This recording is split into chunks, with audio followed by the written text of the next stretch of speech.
Bonjour à tous, bienvenue pour ce petit tuto qui va nous permettre de créer des formulaires de A à Z. Et en fait, les formulaires, dans cette période de confinement et de continuité pédagogique, ce sont des documents qui permettent aux élèves de ne pas imprimer et de travailler directement sur leur ordinateur, sans avoir besoin de connexion Internet non plus fréquente. Donc je vais vous montrer comment on construit ça et en essayant d'être le plus précis possible. C'est parti. Alors dans un premier temps, pour créer un document formulaire PDF, il faut que tous vos éléments soient rassemblés dans le même dossier. D'accord?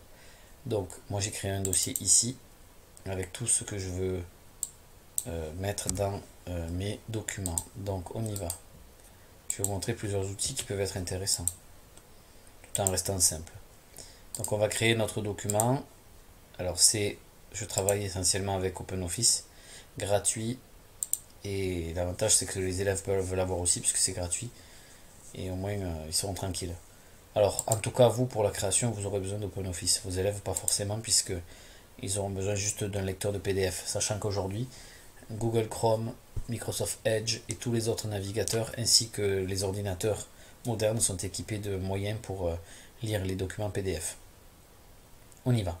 Donc on va faire un clic droit, nouveau et texte OpenOffice. Vous pouvez passer également par le logo de votre programme pour créer votre writer. Et ensuite, il faut venir l'enregistrer dans votre dossier. On va le renommer. On va dire qu'on l'appelle Wildlife. Ok, c'est parti. Afin d'avoir beaucoup plus de place, on va élargir les marges qui sont plutôt très étroites. On y va, donc on va format page et on va venir modifier ici les données. Donc ici on a 2, on va mettre 0,7 partout, excusez-moi, et voilà, donc on met 0,7 partout ici dans page. Ok, voilà, on enregistre et c'est parti. Si vous voulez donc partir sur une série de questions et insérer une zone de texte, rien de plus facile.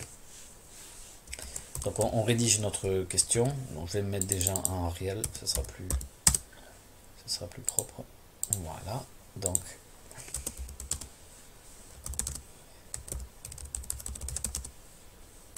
j'écris ma question, hein, une question au hasard. Voilà, vous mettez votre question. Et donc vous souhaitez que l'élève, encore une fois, réponde dans une zone de texte, puisqu'on envoie par PDF, c'est plus simple, ça efface toutes les erreurs de compatibilité. On va insérer une zone de texte. Alors pour que votre document soit plus aéré, ce qu'on va faire, c'est qu'on va garder le clic gauche enfoncé et sélectionner le haut du document, faire un clic droit et aller changer l'espacement de la ligne. Ok, je répète, on reste clic gauche enfoncé, on vient sélectionner tout ce qu'on a ici, on fait un clic droit sur le bleu, espacement en ligne 1,5. Voilà. Une fois que ça c'est fait, on peut commencer à insérer nos outils. Donc pour faire une zone de texte, il va nous falloir le contrôle de formulaire. Le contrôle de formulaire, c'est pas forcément activé sur OpenOffice à l'origine. Il faut aller le chercher parfois. Donc pour aller le chercher, c'est simple. Vous allez dans Affichage, barre d'outils, contrôle de formulaire. Voilà. Quand le carré est bleuté, vous avez accès à tous les outils. Vous pouvez travailler sur les outils et pour vérifier si ça marche, vous désactivez ici et vous essayez. Alors on va insérer l'outil qui vous sera le plus utile selon moi, parce que moi c'est celui que je mets le plus dans mes documents. C'est la zone de texte. La zone de texte, elle est là. Donc vous activez le mode ébauche, vous cliquez là-dessus, il faut que ce soit bleu, et vous venez dessiner votre zone de texte. Donc vous faites un rectangle, vous mettez au-dessus, vous enlevez une ligne, voilà. Votre rectangle est utilisé et il est installé. Regardez, on peut écrire dessus. Vous avez vu que ça s'écrit au milieu, c'est parce qu'il faut le configurer. Et ça, je vais vous montrer comment on fait. Vous allez donc utiliser le mot ébauche, vous allez cliquer sur zone de texte, vous faites un double clic gauche sur votre zone, voilà, et vous allez venir donc changer les paramètres qui vous intéressent. Donc vous pouvez ici, dans le type de texte, choisir donc de faire écrire les élèves juste sur une ligne, ou sur plusieurs lignes. Voilà. Ensuite, vous pouvez changer donc la taille, la couleur et la forme. Donc ici, moi, je veux qu'ils écrivent en rouge. Je veux aussi qu'ils écrivent en gras. Et il reste à 12. Voilà. On va désactiver et vérifier. Et ça marche. Ça écrit bien en rouge. Ça, c'est la première solution. Deuxième solution. Nous avons donc les cases à cocher. Cases à cocher, c'est très intéressant également. Vous pouvez donc rédiger une question, par exemple. Donc, quelle est le capitaine France? Voilà. Et donc, on va mettre nos choix. On va activer le mot d'ébauche, aller chercher la case à cocher et venir ici, donc, créer un petit rectangle. Alors, je vous montre, il y a deux solutions. Soit vous faites un grand rectangle et vous avez vu qu'il y a marqué case à cocher. C'est parce qu'ici, là, à la place de ça, vous pouvez mettre la réponse que vous voulez faire cocher à l'élève. Vous allez double-cliquer gauche là-dessus. Vous allez mettre par exemple Berlin. Et après, pour le déplacer, c'est facile, hein. Vous laissez le clic gauche enfoncé, puis vous le déplacez. Et si ça ne veut pas fonctionner, c'est pas grave. Vous vous mettez devant. Tac. Non, attendez, bougez pas. Voilà. Et vous le déplacez. Alors là, malheureusement, j'ai le gras et le souligné qui sont activés. Voilà. Vous pouvez le mettre là au bout. Et hop. Pour aller plus vite et pour reproduire la mise en forme la plus rapidement possible, vous donc copiez ce rectangle. Vous venez vous mettre à la ligne. Voilà. Et vous venez chercher ici. Vous collez. Voilà. Pour changer donc l'information, vous double-cliquez dessus. Voilà. Et vous allez mettre, par exemple, Madrid. Voilà. Vous faites pareil. Vous revenez à la ligne.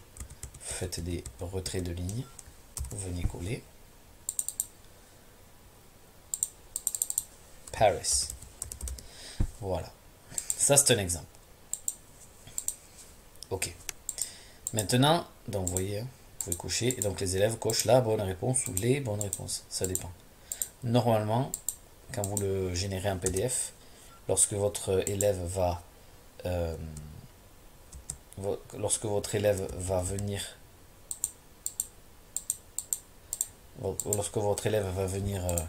chercher les réponses et venir les mettre dans son document, elles resteront cochées quand vous le recevrez par mail. Normalement, ça reste enregistré. Autre solution.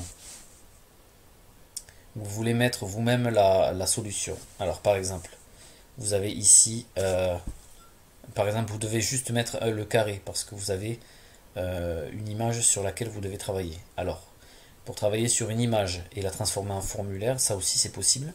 Vous allez insérer une image à partir d'un fichier. Et donc vous allez venir chercher votre image là, dans le dossier que vous avez préparé. Vous voyez, donc tout est resté. Et ici, moi, dans cet exercice, en fait, ce qui m'intéresse, c'est juste les cases à cocher. Ce n'est pas le texte qui va avec. Donc je vais activer le mot d'ébauche, cliquer sur case à cocher, et venir placer donc mes cases à cocher sur les cases préexistantes. Voilà. Je viens la glisser un petit peu. Alors, c'est pas une science exacte, bien sûr, mais ça marche plutôt bien. Alors, vous remarquez qu'ici, il y a un C.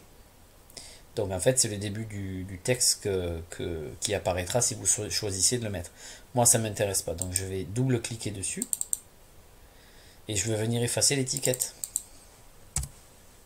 Voilà.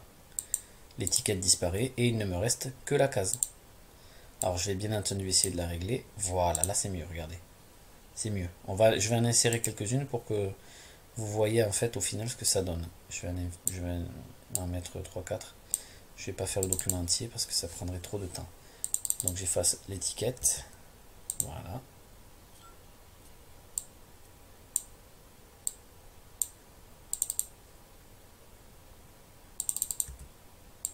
Voilà. Etc. Voilà. Donc là déjà vous avez un document qui commence à être intéressant. Donc là alors il n'y a pas de relation entre les questions, bien sûr c'est au hasard, mais ça commence à être plutôt bien construit. Alors ensuite on peut insérer ici, si on veut, une zone de texte. Voilà, on double-clique dessus. On vient chercher donc le type de texte, plusieurs lignes. Et voilà, donc les élèves pourront venir écrire. Après on générera pour voir ce que ça donne. Autre chose, ça peut être très intéressant. Donc vous allez pouvoir insérer des groupes de... On appelle ça des zones de groupe. Voilà.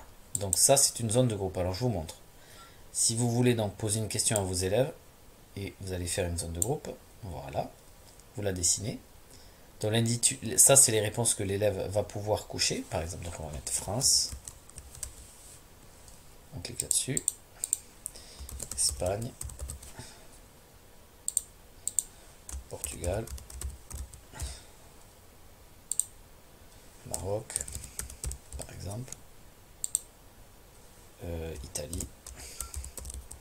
Voilà. J'ai oublié Italie. Donc, Italie. Et vous l'insérez. Donc ça, c'est les réponses possibles. Ensuite, vous pouvez choisir qu'il y ait déjà une réponse sélectionnée. Ça arrive parfois. Vous choisissez ce que vous voulez. Moi, je vais dire que non. Ça, vous mettez OK. Et après, vous allez rédiger votre question.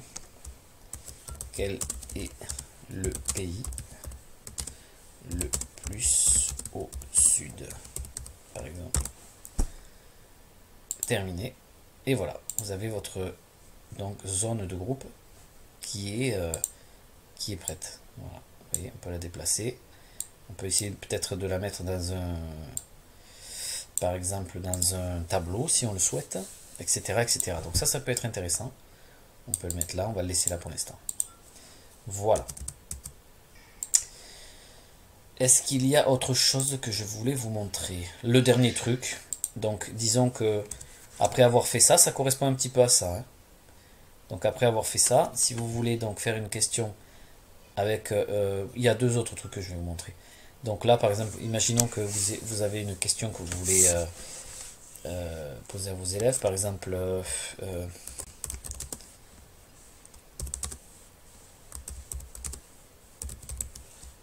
voilà.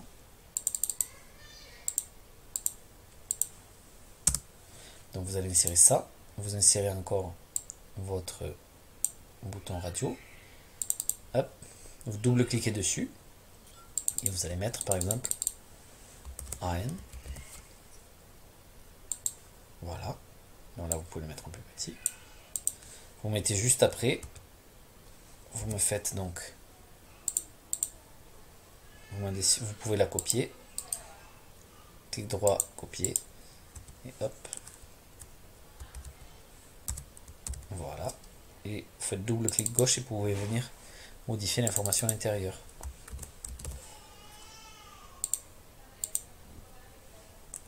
Hop.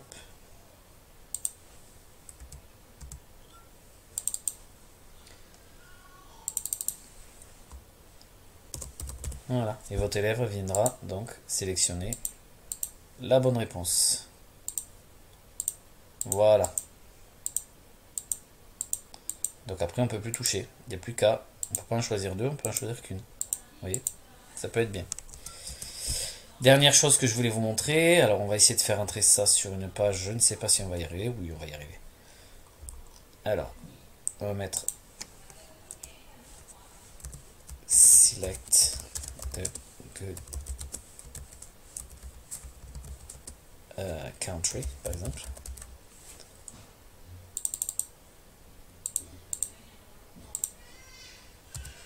Voilà. Et donc vous pouvez donc dessiner une zone de liste. La zone de liste est là. Hop. Donc là vous cliquez sur annuler. Faites un double clic dessus. Et vous allez pouvoir donc venir choisir ce que vous allez mettre dans votre zone de liste. Donc il faut qu'elle soit déroulante. Vérifiez bien ce paramètre ici. Ensuite, vous allez venir mettre les informations que vous voulez faire apparaître dans votre zone de liste. Donc vous allez dans Entrée de liste. Donc vous faites par exemple France. Et pour passer à la ligne ici, il faut que vous restiez appuyé sur majuscule et vous fassiez Entrée. Majuscule, c'est les deux flèches qui sont orientées vers le haut dans votre clavier. Donc pour changer de ligne, je répète, vous restez bien appuyé sur majuscule et vous cliquez sur Entrée. Donc là, vous écrivez Espagne, vous restez appuyé sur majuscule, vous cliquez sur Entrée. Majuscule, Entrée. Voilà. Donc une fois que vous avez fait ça, c'est bon. Vous pouvez bien sûr le personnaliser comme vous voulez. On va le mettre en rouge. Je pense que ça peut être bien.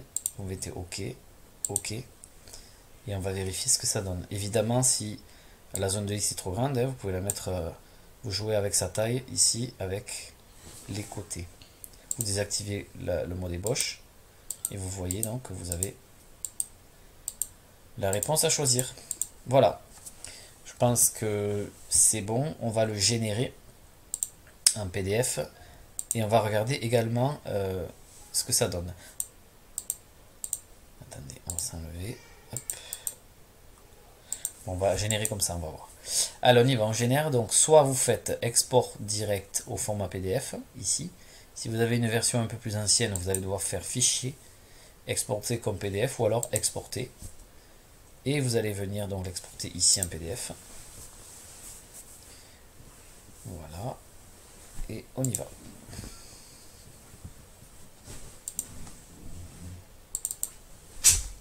Alors regardez ce que ça donne. Voilà. Donc ici vous avez votre document. Et donc vous allez pouvoir faire travailler vos élèves dessus. Par exemple ici ils vont pouvoir écrire. Vous avez vu, ça écrit d'une couleur. Ok.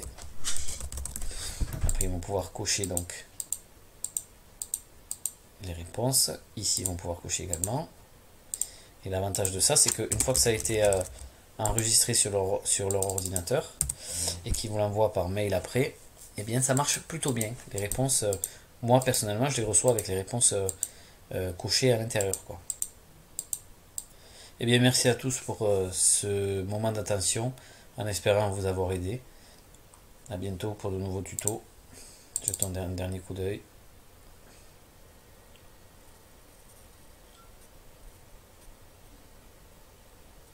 Voilà.